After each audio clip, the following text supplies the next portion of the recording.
आज हम बात करेंगे कि स्टॉक की खरीदारी, स्टॉक में सरमायाकारी करने के लिए डायरेक्ट ट्रेडिंग का अमल बेहतर है या म्यूचुअल फंड के जरिए स्टॉक में इन्वेस्ट करना ज्यादा फायदेमंद है। अस्सलाम वालेकुम व्यूअर्स, क्या हाल है? खैरियत से?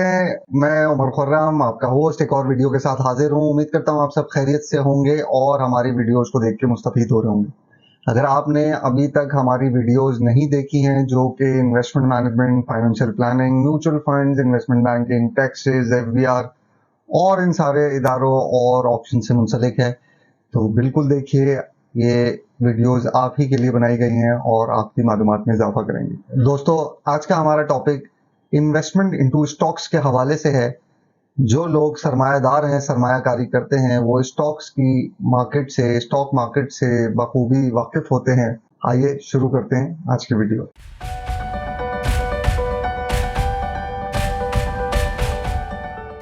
सबसे पहले हम शुरुआत करते हैं इन्वेस्टिंग इनटू स्टॉक्स डायरेक्टली, यानी कि स्टॉक्स की खरीदारी, सरमायाकारी के लिए डायरेक्ट स्टॉक मार्केट से ही उसको परचेज किया जाए। तो इससे होता क्या है कि जब भी कोई सरमाया आप बराह रास्त स्टॉक मार्केट से करते हैं, स्टॉक्स के अंदर किसी भी, तो वो किसी न किसी खास एक कंपनी, दो कंपनी में किया जाता है, जिसमें एक बहुत बड़ा पोटेंशियल होता है उसको अच्छे रिटर्न्स देने का, अगर तो वो बहुत अच्छी और परफॉर्मिंग कंपनी है। लेकिन इसका इम्पैक्ट नेगेटिव भी हो जाता है। कभी भी वो कंपनी की परफॉर्मेंस खराब होती है या कम होती है तो उसकी प्राइस भी गिर जाती है। जबकि यही बात अगर हम देखें कि investing into stocks through mutual funds के हवाले से, कि जब हम म्यूचुअल फंड के जरिए स्टॉक के शेयर्स बाय करते हैं, स्टॉक्स खरीदते हैं, वो एक बहुत डाइवर्सिफाइड पोर्टफोलियो होता है जिसमें मल्टीपल कंपनीज होती हैं, मल्टीपल परफॉर्मेंसेज होती हैं, उन कंपनी की सेक्टर्स होते हैं, कैटेगरीज होती हैं, जिसमें वो पैसा इन्वेस्ट किया जा रहा होता है म्यूचुअल फंड के जरिए। डाइवर्सिफिकेशन की अगर बात करें तो डेफिनेटली म्यूचुअल फंड बेहतर डाइवर्सिफिकेशन देता है किसी भी सरमायाकारी के लिए स्टॉक्स की, जबकि इनफरादी नौयत पे स्टॉक खरीदने का मतलब यह होता है कि आप किसी 1, 2, 5, 10 कंपनीज से ही इन्वेस्टमेंट कर रहे हैं और फिर उन्हीं के उतार चढ़ाव पे आपका सारा सरमाया मबनी है। लिक्विडिटी और एक्सेसिबिलिटी के हवाले से अगर बात करते हैं तो म्यूचुअल फंड्स में मौजूदा दौर के हवाले से डिजिटाइजेशन है।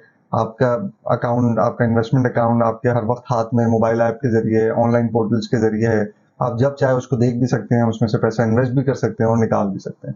जबकि डायरेक्ट स्टॉक ट्रेडिंग में यही चीज थ्रू ब्रोकरेज होती है, ब्रोकर के जरिए जिसकी मार्फत आपने खरीदा होता है उसके करते हैं। बहरहाल लिक्विडिटी की बात है तो पैसे निकलवाने का ऑप्शन दोनों ही तरीकों से मौजूद है, चाहे आपने डायरेक्ट इन्वेस्ट किया हुआ हो या म्यूचुअल फंड के जरिए किया हुआ हो। रिस्क और रिटर्न की अगर बात करें तो ये एक बहुत बड़ा इंपॉर्टेंट फैक्टर है स्टॉक्स की इन्वेस्टमेंट के हवाले से। स्टॉक्स नॉर्मली रिस्कियर ही होते हैं, चूंकि उनमें एक बहुत बड़ा पोटेंशियल होता है ज्यादा रिटर्न्स देने का।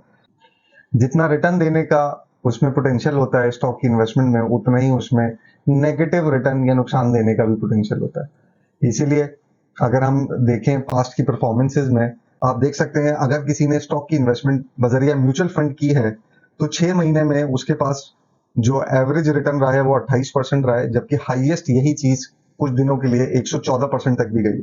और लोएस्ट की बात करें तो ये -20% भी हुई है। और 12 महीनों में यही चीज किसी ने अगर पूरे साल भर से पैसा इन्वेस्ट किया हुआ है म्यूचुअल फंड के जरिए किसी भी स्टॉक्स में, तो तकरीबन 75% का उसको एवरेज रिटर्न मिला है, जो कि हाईएस्ट साइड पे 44% था और लोएस्ट साइड पे तकरीबन 2%। इसके बरक्स अगर हम बात करें, अगर किसी ने स्टॉक्स में डायरेक्टली इन्वेस्टमेंट की हुई है तो उसके जो रिटर्न है तकरीबन 6 महीने के वो 44% है, एवरेज 15% है, जबकि 12 महीने का मजमूई रिटर्न 78% है, 78%, जो कि म्यूचुअल फंड की इन्वेस्टमेंट से 3% के फर्क से ज्यादा है। इसके अलावा दोस्तों अगर बात करें चार्जेस और टैक्सेस की, तो दोनों ही ऑप्शंस में गवर्नमेंट के टैक्सेस मौजूद हैं और इसके अलावा ब्रोकरेज फी है, मैनेजमेंट फी है। अगर आपने म्यूचुअल फंड के जरिए इन्वेस्टमेंट की भी है तो जो चार्जेस और टैक्सेस का मामला है वो कमोबेश दोनों ही सूरतों में एक जैसा है। इसको अगर हम कंक्लूड करें कि हमारी दोनों इन्वेस्टमेंट्स के जो तरीकेकार हैं स्टॉक्स में, चाहे डायरेक्टली हो चाहे म्यूचुअल फंड के हो, उसमें दोनों अपने नफे नुकसान हैं चीजों के। डाइवर्सिफिकेशन का एक बहुत बड़ा इंपॉर्टेंट रोल है जो म्यूचुअल फंड के जरिए मिलता है, लेकिन 3% का हमने देखा कि ऑन एन एवरेज ज्यादा बेनिफिट मिला है जिन्होंने बराह रास्त स्टॉक में इन्वेस्टमेंट की हुई होगी।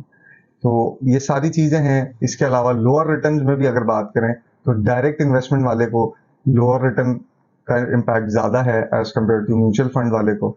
तो ये दोनों ही सूरतें हैं। इसमें जो एक्सपर्ट्स कहते हैं वो ये कहते हैं कि आप डायरेक्ट ट्रेडिंग उस वक्त करें जब या तो आपकी अपनी अच्छी रिसर्च हो, आपकी अच्छी मालूमात हो, या जो ब्रोकर है आपका वो आप समझते हैं कि इतना आपके लिए फायदा आपको बना के दे सकता है आपके सरमाए से। अदरवाइज एक नॉर्मल इन्वेस्टर जो ज्यादा रिसर्च नहीं कर सकता, जो ज्यादा मालूमात नहीं रखता, वो म्यूचुअल फंड के जरिए ही स्टॉक्स में इन्वेस्ट करे। इसके अलावा बाकी आपकी रिस्क टॉलरेंस क्या है, ऑब्जेक्टिविटी क्या है, कितना रिस्क बर्दाश्त कर सकते हैं, ये सारी चीजें मैटर करती हैं। दोस्तों, उम्मीद करता हूं आपको ये बात समझ में आई होगी, ये वीडियो आपके लिए कारआमद होगी। इसको अपने सोशल सर्कल में शेयर करना ना भूलें। मुझे इजाजत दीजिए, इंशाल्लाह अगले वीडियो में मजीद मालूमात के साथ हाजिर होंगे। अल्लाह हाफिज।